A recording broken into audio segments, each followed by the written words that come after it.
Mesdames et messieurs, bonjour. Je me présente, je suis Cédric Duplon, le responsable des centres de remise en forme Forms Club à Sabigneux et à Saint-Just-Saint-Rambert. Cette vidéo aujourd'hui, la perte de poids ou comment en gros booster votre métabolisme par le sport et l'alimentation. Donc si vous regardez cette vidéo, c'est peut-être que vous avez déjà essayé de perdre du poids ou que vous êtes fortement intéressé par cet objectif de perdre du poids. Peut-être avez-vous déjà essayé par l'alimentation ou le sport. Si vous avez essayé par l'alimentation, peut-être que vous avez fait des régimes. C'est-à-dire que vous avez mangé moins, diminué vos rations, votre apport, diminué le nombre de repas.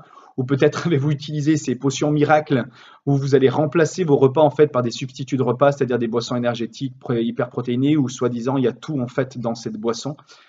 Et qu'est-ce qui s'est passé très souvent en fait dans ces régimes? Vous perdez du poids très rapidement dans un premier temps, 2, 3, 4, voire 5 kilos dans les premières semaines ou les premiers mois. Et au bout d'un moment, en fait, vous stagnez, vous stabilisez votre corps et vous avez des difficultés à perdre du poids. Ou alors, comment faudrait faire pour continuer à en perdre? C'est soit rediminuer encore notre apport en calories, c'est-à-dire encore moins manger, encore remplacer nos repas traditionnels par des substituts de repas, ou faire encore de plus en plus de sport. Donc en fait, qu'est-ce qui se passe? Pourquoi vous stagnez quand vous faites des régimes ou que vous utilisez des substituts de repas? C'est qu'en gros, vous diminuez votre apport calorique. Donc vous diminuez en fait aussi en même temps l'activité de votre corps. Du coup, ça affaiblit en fait votre métabolisme. Le métabolisme, c'est la capacité qu'a votre corps à brûler des calories quand vous êtes au repos, par exemple, quand vous êtes au bureau, quand vous travaillez, quand vous êtes devant la télé ou lorsque vous dormez. En affaiblissant votre métabolisme, l'activité de votre corps en fait s'affaiblit et diminue aussi. Du coup, oui, dans un premier temps, vous perdez du poids, mais au bout d'un moment, vous stagnez parce qu'en fait, l'activité de votre corps correspond à ce que vous emmenez dans l'alimentation. Et si vous voulez continuer en fait à perdre du poids, il va falloir continuer à manger moins. Et du coup, encore à diminuer votre activité. Du coup, vous êtes moins fort, moins endurant, vous avez moins d'activité, vous perdez du poids, mais difficilement au bout d'un certain temps. Donc en fait, si vous voulez vraiment perdre du poids efficacement, arrêtez tout de suite les régimes, arrêtez tout de suite les substituts de repas. Parce que sinon, vous allez être obligé de manger comme ça tout au long de votre vie. Et vous affaiblissez votre métabolisme. Peut-être aussi, avez-vous essayé de perdre du poids par l'intermédiaire du sport. C'est-à-dire vous vous êtes levé un matin, vous vous êtes dit, ça y est, je suis motivé, je vais perdre du poids. Donc ça, c'est super, c'est génial. Mais qu'est-ce que vous avez fait très souvent? Vous êtes allé courir une demi-heure, trois quarts d'heure, une heure, vous avez couru de plus en plus longtemps. Et vous avez perdu du poids efficacement dans un premier temps, 2, 3, 4, 5 kilos pareil dans les premières semaines ou les premiers mois de votre entraînement. Et ensuite, vous avez stagné. Et pourtant, vous avez encore envie de perdre du poids parce que votre corps aujourd'hui ne vous satisfait pas et votre poids ne vous convient pas. Mais vous avez stagné, vous avez stabilisé. Donc, qu'est-ce qu'il faudrait faire pour continuer?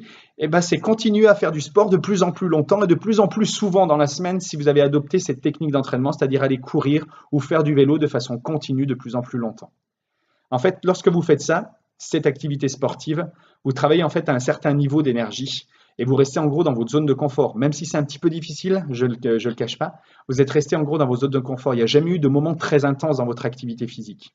Du coup, si vous faites ça par exemple pendant 3 quarts d'heure ou une heure, votre corps reste en fait à un niveau d'équilibre. Lorsque vous vous arrêtez de vous entraîner, par exemple au bout de 45 minutes ou une heure, le corps revient très vite à un niveau d'équilibre. Et du coup, il ne se passe plus rien après l'activité physique.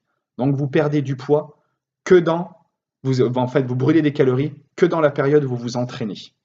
Et donc si vous voulez que ça soit efficace, il faudrait s'entraîner de plus en plus longtemps. Donc maintenant, je vais vous apporter des solutions. D'abord, les solutions par le sport.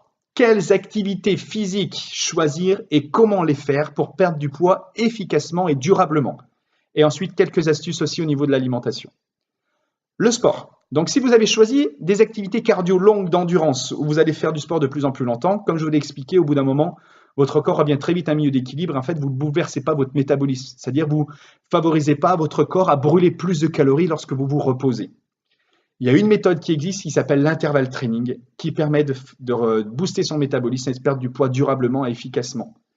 En fait, cette méthode, c'est quoi? C'est par exemple, si je vais courir, au lieu de courir pendant une heure à la même intensité, je vais courir que 20 minutes. Par contre, pendant ces 20 minutes-là, je vais faire des sprints et de la marche, par exemple, pour récupérer ou un footing très lent. Des sprints de la marche, des sprints de la marche. En fait, vous allez alterner les phases intenses et les phases peu intenses de récupération. Dans les phases intenses, qu'est-ce qui va se passer? Vous allez faire élever l'activité de votre corps au-dessus de votre niveau d'équilibre. Du coup, qu'est-ce qui se passe lorsque vous arrêtez? Lorsque vous arrêtez, en fait, pour retrouver son niveau d'équilibre, vu que le corps a été très bouleversé par rapport à cette intensité, le corps va mettre beaucoup plus de temps pour revenir à son milieu d'équilibre. Et pendant tout ce temps où il doit revenir à son niveau d'équilibre, il va continuer à brûler des calories.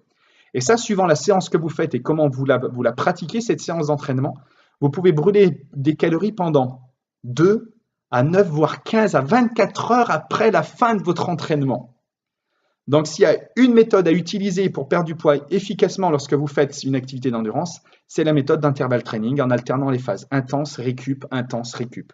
Et croyez-moi, ça, c'est beaucoup plus efficace de faire ça 20 minutes que d'aller faire un petit footing à allure modérée pendant, ou alors même à allure rapide, mais toujours à la même intensité pendant 1 heure. 20 minutes contre 1 heure. Beaucoup plus court, beaucoup plus efficace pour perdre du poids durablement, efficacement. Ensuite, la deuxième façon de perdre du poids efficacement par rapport au sport, c'est de faire de la musculation. En gros, vous avez un organe dans votre corps qui dépense énormément de calories qui s'appelle le muscle.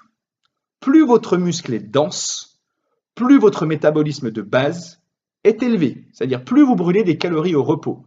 Juste le fait de faire une activité de renforcement musculaire 1 fois par semaine, ça peut booster votre métabolisme de 5 calories par heure. 168 heures dans la semaine x 5, calculez déjà sans rien faire au repos, vous brûlez 900 calories de plus dans la semaine. Et si vous faites vraiment une activité de renforcement musculaire efficace 1 à 2 fois par semaine, c'est de 10 à 15 calories heure que vous pouvez brûler en plus. Je ne parle pas de développer votre musculature, d'avoir des gros muscles, d'être bodybuildé, mais juste de densifier vos muscles, de vous raffermir, de vous tonifier. Et ça, croyez-moi, ça va élever votre métabolisme et vous faire brûler plus de calories au repos. Donc voilà les 2 façons de brûler des calories efficacement par le sport. Nous, à Forms Club, on peut vous proposer des activités qui rentrent dans ces deux catégories-là. La première, donc, l'intervalle training, des moments intenses, faciles. Par exemple, nos activités de body attack, body combat, RPM, ou par exemple le grit ou le HIIT, l'entraînement en cross-training en petits groupes. Ensuite, l'autre activité de renforcement musculaire, vous la trouvez dans d'autres activités comme sont par exemple le body balance, le CX Works, le body pump, ou alors pareil, le grit force ou le HIIT, l'entraînement cross-training. Donc n'hésitez pas à nous rejoindre pour trouver les activités physiques qui vont vous correspondre et les coachs vous aideront à vous orienter sur les activités physiques le plus adaptées à votre pratique et à votre démarrage par exemple si vous êtes débutant ou par exemple à une grosse activité si vous êtes déjà sportif confirmé. Donc voilà les activités qui peuvent vous aider ici. Après, si vous souhaitez plus vous entraîner de façon individuelle sur les tapis et les vélos, on peut aussi vous aider en vous faisant des programmes adaptés. Sachez qu'à Forms Club ici, les coachs sont disponibles 24 heures sur 24. De l'ouverture de la salle jusqu'à la fermeture. Donc, vous pouvez avoir un rendez-vous avec eux quand vous le souhaitez pour pouvoir vous faire un programme d'entraînement efficace. L'alimentation. Notre deuxième point, on a vu le sport, comment booster le métabolisme par le sport, et maintenant l'alimentation. Il y a des astuces qui existent. Déjà, il faut manger régulièrement. Il y a une étude qui a été faite en fait en Finlande et en Norvège sur un certain groupe de personnes qui avaient tendance à prendre du poids. On s'est rendu compte que ces personnes mangeaient très peu le matin, un bon repas à midi, un gros repas le soir. Ce qui correspond à plus de 75% de la population française aujourd'hui, c'est la façon dont vous mangez. Donc l'étude a été poursuivie et en fait, ces personnes qui avaient tendance à prendre du poids en mangeant de cette façon, on a gardé la quantité qu'ils mangeaient dans la journée et on a scindé leur alimentation en plusieurs repas dans la journée. On s'est rendu compte de 7 à 8 repas en fait. Et on s'est rendu compte qu'en mangeant la même quantité, mais en augmentant le nombre de repas, ces personnes avaient perdu du poids. En fait, plus vous allez manger régulièrement et de nombreuses fois dans la journée, plus vous allez favoriser votre métabolisme et l'augmenter. Donc, mangez régulièrement, ne sautez pas de repas, faites un vrai petit déjeuner, un repas de midi, voire une collation entre les deux si vous avez fait votre petit déjeuner à 6 heures et que vous mangez qu'à 1 heure de l'après-midi. Faites le goûter de 4 heures, il n'est pas que pour les enfants. Et faites votre repas du soir.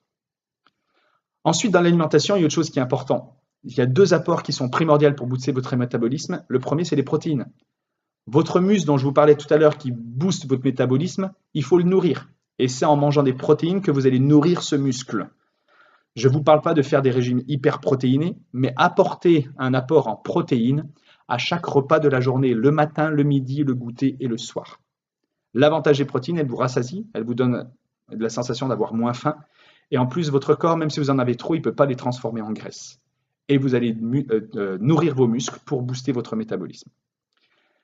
Le deuxième aliment qui est important à avoir, c'est un bon apport en fait en graisse, en lipides, en oméga 3, en oméga 6.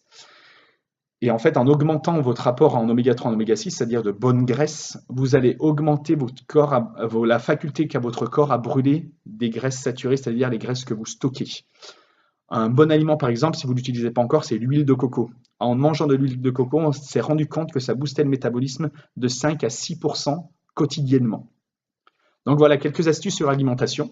Si vous êtes intéressé pour savoir vraiment comment construire vos repas, savoir comment manger, je vous laisse regarder la prochaine vidéo sur savoir comment construire nos repas de façon efficace pour être en bonne santé et ne pas prendre de poids.